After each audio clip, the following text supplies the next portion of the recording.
Ada alasan kenapa Danny Welbeck semangat betul saat menghadapi Manchester United. Salah satunya karena rasa sakit hati usai dicampakkan The Red Devils. Welbeck sendiri dikenal karena sering absen gara-gara cedera.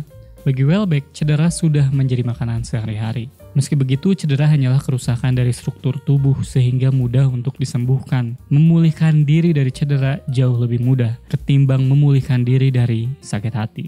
Welbeck adalah representasi dari bocah asli Manchester yang bermain untuk Setan Merah. Dalam DVD yang berjudul Play Like a Champion, Welbeck yang baru berusia 13 tahun sedang dilatih Ruud van Nistelrooy mengenai cara menjadi striker yang baik. 5 tahun setelahnya, Welbeck langsung mencetak gol dalam debutnya ketika United mengalahkan Stoke City dengan skor 5-0. Golnya pun dicetak dengan spektakuler, yaitu lewat tendangan jarak jauh hasil kombinasi umpan bersama Manucho Gonçalves. Gol ini membuat United semakin yakin kalau Welbeck adalah striker masa depan mereka. Manchester United kemudian memijalkan Welbeck agar skill individunya meningkat. Preston North End dan juga Sunderland adalah dua klub yang pernah didatangi oleh Welbeck. Peminjamannya bersama Sunderland terbilang sukses sehingga Sir Alex Ferguson pun memberikan satu tempatnya di lini depan pada musim 2011-2012. Musim penuh pertamanya bersama Setan Merah berakhir memuaskan. Welbeck mencetak 12 gol dan bermain dalam 39 pertandingan.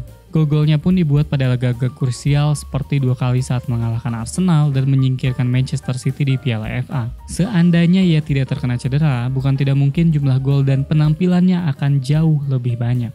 Akan tetapi kebahagiaan Welbeck hanya berlangsung selama 1 musim saja.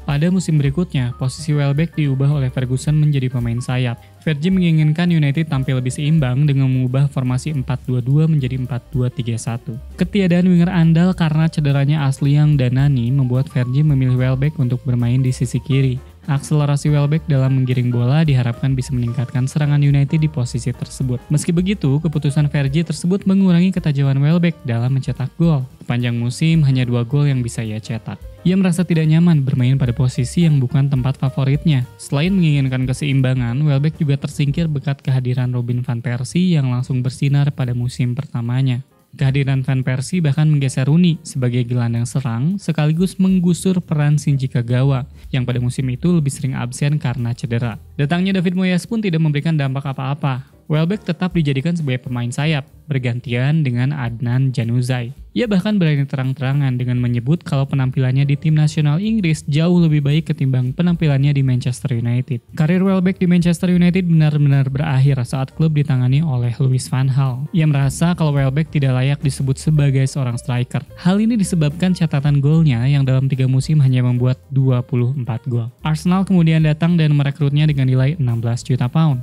Ia pergi dengan rasa sakit hati karena impiannya bermain bersama United untuk waktu yang lama pupuslah sudah. Rasa sakit hati Welbeck tersebut ia lampiaskan dengan merayakan gol saat ia mencetak gol ke gawang Manchester United.